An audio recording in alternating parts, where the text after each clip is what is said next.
আসসালামু আলাইকুম রহমতুল্লাহ। আজকে আমি যে অঙ্কটির সমাধান করাবো সেটা হচ্ছে ঢাকা বোর্ড 2023 সালে গ অংশটি। তো আমরা প্রথম দাগটা ভালো করে বুঝবো। বলছে কি রনি এবং জরি এবারে 21শে বইমেলা থেকে যথাক্রমে 346 টাকা অক্টাল এবং একটি বাইনারি সংখ্যার বই কিনেছিল। কি বাইনারি সংখ্যা দেওয়া আছে, বলছে কি টাকার বই কিনেছিল। পরে গ অংশ বলছে উদ্দীপকের দুইজনের মধ্যে কে বেশি মূল্যে বই কিনেছিল তা দুইয়ের পরিপূরক পদ্ধতিতে নির্ণয় করো। এখন আমরা প্রথমে যেটা লিখবো, প্রথমে হচ্ছে আমার প্রশ্নের মধ্যে যে মানগুলো আছে এই মানগুলো লিখবো। প্রথমে আমরা লিখবো কি বলতো, জনি খরচ কত টাকা করেছিল, 10110110 এত টাকা করেছিল। আমরা এই সংখ্যাটা লিখবো। আবার এই সংখ্যাটা দশমিক মান হচ্ছে 182। আমরা কোথায় পেয়েছিলাম, গ অংশে পেয়েছি। আবার রনি খরচ দেওয়া আছে 346 টাকা ওয়াক্টালে। আবার এটা দশমিক কত পেয়েছিলাম, 230। এটা কি পেয়েছি, দশমিক আমরা গতে পেয়েছি। এখন আমরা প্রথমে যেটা করবো, এখানে যেহেতু বলা হয়েছে দুইয়ের পরিপূরক পদ্ধতিতে, দুইয়ের পরিপূরক বলতে আমরা কি বুঝি বলতো, দুইয়ের পরিপূরক করতে হলে আমাকে প্রথমে যে কাজটা করতে হবে, উদ্দীপকের মধ্যে যে সংখ্যাগুলো দেওয়া আছে এই সংখ্যাগুলোকে আমাকে দেখতে হবে এদিকে আসলে বাইনারিতে আছে না অন্য কোনো সংখ্যা পদ্ধতিতে আছে। যদি অন্য কোনো সংখ্যা পদ্ধতিতে থাকে তাহলে আমাকে প্রথম কাজ হচ্ছে ওই সংখ্যাগুলোকে বাইনারিতে রূপান্তর করতে হবে। আর যদি বাইনারিতে থাকে তাহলে আমাকে কি করতে হবে, যে বাইনারি যে অঙ্ক সংখ্যাগুলো আছে এই দুইটার মধ্যে আমাকে দেখতে হবে কোন সংখ্যাটা ছোট সংখ্যা, ওই ছোট সংখ্যা দুইয়ের পরিপূরক করতে হবে। এখন আমরা দেখবো, এখানে দেখতে পাচ্ছি যে একটা সংখ্যা আছে বাইনারি, একটা কি আছে ওয়াক্টাল। তাহলে আমার প্রথম কাজ কি, যে সংখ্যাটা অক্টালে আছে এই সংখ্যাটা কি করতে হবে, আমরা বাইনারিতে রূপান্তর করতে হবে। তাহলে আমরা এখন কি করবো, এই যে 346 অক্টাল সংখ্যাটাকে আমরা বাইনারিতে রূপান্তর করব, অথবা আমরা 230 সংখ্যাটাকে বাইনারিতে রূপান্তর করবো। কারণ 346 যে সংখ্যাটা আছে অক্টালে এই সংখ্যাটা দশমিক মানে হচ্ছে 230। এখন চাইলে আমরা কি এই দশমিক সংখ্যাটাকে আমরা বাইনারিতে রূপান্তর করতে পারি, অথবা আমরা অক্টাল সংখ্যাকেও বাইনারিতে রূপান্তর করতে পারি। মূল কথা হচ্ছে তোমার এই সংখ্যাটাকে দশমিক বাইনারিতে রূপান্তর করতে হবে। আবার বলতেছি মূল কথা কি, মূল কথা হচ্ছে ওই সংখ্যাটাকে আমাকে কি করতে হবে, বাইনারিতে রূপান্তর করতে হবে। তাহলে আমি যেহেতু সহজ হচ্ছে দশমিক থেকে বাইনারিতে রূপান্তর করা পদ্ধতিতে, তাই আমি কি করব, এখন এই দশমিক সংখ্যাকে বাইনারিতে রূপান্তর করব।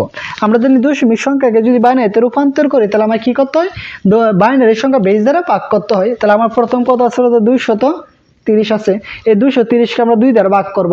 ভাগ করার পরে এইখানে লিখবো আমরা ভাগ ফলটা, আর এই সাইডে লিখবো কি আমরা বলতো ভাগ শেষটা লিখবো। যেমন এখানে 230কে যদি আমরা 2 দ্বারা ভাগ করি, ভাগফল হচ্ছে 115, ভাগফল কত হবে বলতো 115, আর ভাগ শেষ কি থাকবে 0, যেমন ভাগ শেষ 0 লিখবো। আবার 115কে আবার আমরা 2 দ্বারা ভাগ করব।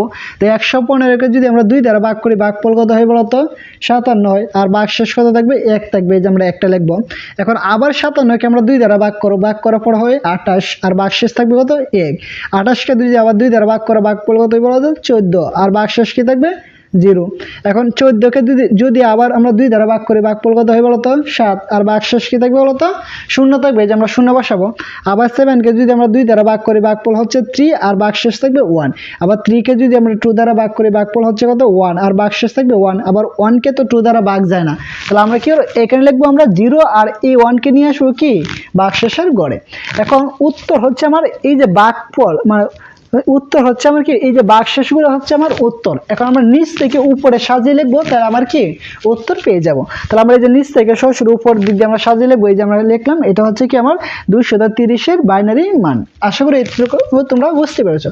আর যারা কি রূপান্তরটি ভালো করে বোঝো না, অবশ্যই তোমরা আমার যে ইউটিউব চ্যানেলের মধ্যে ক্লাস আছে, বাইনারি সংখ্যা থেকে কীভাবে দশমিকে রূপান্তর করতে হয়, দশমিক থেকে কীভাবে বাইনারিতে রূপান্তর করতে হয়, এই ভিডিওগুলো যদি তোমরা ক্লাসগুলো দেখো, এই ক্লাসগুলো যদি তোমরা ভালো করে দেখো, আশা করি তোমাদের রূপান্তর নিয়ে কোনো সমস্যা হবে না। এখন এই যে আমরা কি, এখন তো আমার যে 346 যে সংখ্যা আছে এটার আমরা কি পেলাম বলতো, বাইনারি মান পেয়েছি। আবার এখানে জনির দেও কি বাইনারি মান দেওয়া আছে। এখন আমার কাজ হচ্ছে এই দুইটা সংখ্যার মধ্যে ছোট সংখ্যাটা নির্ণয় করতে হবে। তাহলে একটা হচ্ছে 182, একটা কি 230। তা আমরা কারটা ছোট বলতো, ছোট হচ্ছে জনির দিয়া, কারণ জনিরটা হচ্ছে 182 দশমিক মান, আর রনিটা হচ্ছে কি 230। তাহলে আমার ছোট হচ্ছে 182। এখন 182 যে বাইনারি মানটা আছে এটার আমরা 2 এর পরিপূরক করব। তাহলে আমরা প্রথমে লিখবো কি 182 এর বাইনারি মান। আমরা কি লিখবো 182 এর বাইনারি মান। পরে লিখবো কি 182 একের পরিপূরক। একের পরিপূরক বলতে আমরা কি বুঝি, একের পরিপূরকের সংজ্ঞা হচ্ছে দশমিক, একের পরিপূরকের সংজ্ঞা হচ্ছে কি বাইনারি সংখ্যার, আমরা বলতেছি বাইনারি সংখ্যার প্রত্যেকটি অঙ্ক কে প্রত্যেকটি অঙ্ককে জিরোর পরিবর্তে ওয়ানের পরিবর্তে জিরো লিখলে যে সংখ্যা পাওয়া যায় তাকে বলা হয় কি একের পরিপূরক।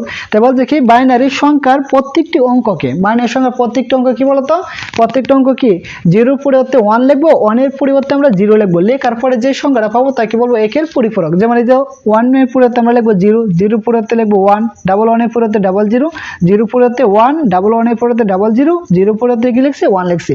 তো এই যে সংখ্যাটা পেয়েছি আমরা, এই সংখ্যাটা হচ্ছে একের পরিপূরক। পরে দুইয়ের পরিপূরক বলতে আমরা কি বুঝি, একের পরিপূরকের সাথে যদি আমরা এক যোগ করি, যোগ করার পরে যে সংখ্যাটা পাবো ওই সংখ্যাকে বলা হয় দুইয়ের পরিপূরক। তাহলে আমরা একের সাথে যদি আমরা এক যোগ করি, তাহলে মানে এই যে সংখ্যাটার সাথে যদি আমরা এক যোগ করি, যোগফলটা কি আমার দুইয়ের পরিপূরক। তাহলে তো যোগ করো, একের সাথে এক যোগ করলে যোগফল কত হবে বলতো দুই, দুই থেকে দুই মাইনাস করলে জিরো হাতে আছে এক, আবার জিরোর সাথে ওয়ান যোগ করো ওয়ান, পরে বাকি যা ছিল তাই বসে দিবা। এখন আসো, তাহলে আমরা কি পেয়েছি বলতো 182 এর দুইয়ের পরিপূরক পেয়েছি। এখন পরিপূরক পাওয়ার পরে আমরা কি করব, আবার এই যে বড় সংখ্যা যে বাইনারি মানটা আছে এই মানটার সাথে আমরা দুইয়ের পরিপূরকটা আমরা যোগ করব। তাহলে আমরা এখন লিখব বড় সংখ্যাটা কত আছে বলতো 346 পেয়েছিলাম, আর দশমিক আছে 230, তাহলে 230 এর মানটা আমরা লিখবো বাইনারি মানটা। পরে আবার দশমিক কি পেয়েছি 182 এর দুইয়ের পরিপূরক, এই যে 182 ঋণাত্মক সংখ্যা, যখন আমরা দুইয়ের পরিপূরক লিখবো তখন তো ঋণাত্মক সংখ্যা হয়ে যাবে, ঋণাত্মক সংখ্যা 182 বাইনারি মানটা লিখবো। লেখার পরে এখন এই দুটো অঙ্ক আমরা কি করে যোগ করব। এখন এটা হচ্ছে বাইনারি যোগ করবো আর কি।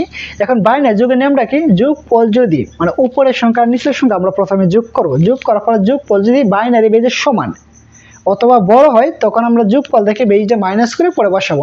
তো আমার বাইনারি বেজ হচ্ছে কত বলতো 2। এখন আসো উপরে 0 আর নিচে 0 যোগ করো, যোগফল হচ্ছে 0। আবার 1 আর 1 যোগ করলে কত হবে বলতো 2, 2 কি বাইনারি বেজের সমান, তো আমরা যোগফল হচ্ছে 2 আর বাইনারি বেজ হচ্ছে 2, তো 2 থেকে 2 মাইনাস করলে কত হবে বলতো 0। এই যে আমরা এখানে 0 বসাবো, আমি কয়বার মাইনাস করছি বলতো একবার, তাহলে আমার হাতে আছে কত 1। এই যে আমরা একটা কি করব পরবর্তী সংখ্যার মধ্যে যোগ করবো, তো এখানে আছে 1 এখানে আছে 0, তো 0 আর 1 যোগ করলে 1, আবার হাতে একটা যোগ করো, তো কত হচ্ছে 2, আবার কি 2 থেকে 2 মাইনাস করলে 0। এই যে আমরা এখানে 0 বসালাম, আবার হাতে কত আছে বলতো 1 আছে। এখন আসো 0 আর 1 যোগ করলে কত হয় বলতো 1 হয়, আবার হাতে একটা যোগ করো, তো 2 থেকে 2 মাইনাস করলে কত হয় বলতো 0। এই যে আমরা 0 বসে, আবার হাতে 1 আছে, একটা যোগ করো 0 0 0, হাতে 1 যোগ করলে এই যে 1। এখন আসো আমরা যে কাজটা করব, এই যে 1 0 যোগ করলে এই যে 1 বসাবো, পরে 1 + 1 সমান হচ্ছে কি 2, 2 আবার কি বাইনারি বেজের সমান হয়ে যাবে, 2 থেকে 2 মাইনাস করলে 0, যে 0 বসাবো, আবার হাতে আছে এখানে 1 বসাবো, তো 1 1 যোগ করে 2, 2 থেকে 2 মাইনাস করলে 0, হাতে আছে কত বলতো 1। এই 1টা আমরা কি করব বামে বসিয়ে দেব। এখন 1 2 3 4 5 6 7 8 9, এই যে নবম বিটটা, এই নবম বিটটা হচ্ছে কি বলতো ক্যারি বিট। আমার প্রকৃত বিট ছিল কয়টা 8টা, কিন্তু এখন হয়েছে কয়টা বলতো 9টা। তো নবম বিটটা আমরা কি বলতো ক্যারি বিট, তো আমরা বলি ক্যারি বিট কি গ্রহণযোগ্য নয়। এখন যদি এই 1টা যদি আমার গ্রহণযোগ্য না হয়, তাহলে এই বামে দুইটা 0 কোনো মূল্য নাই, তাহলে উত্তর হচ্ছে 1 1, এই যে 4টা 0, এটা হচ্ছে কি বলতো উত্তর। তাহলে আমরা লিখতে উদ্দীপকের দুজনের মধ্যে রনি 48 বা এত টাকার বেশি মূল্য বই কিনেছিল।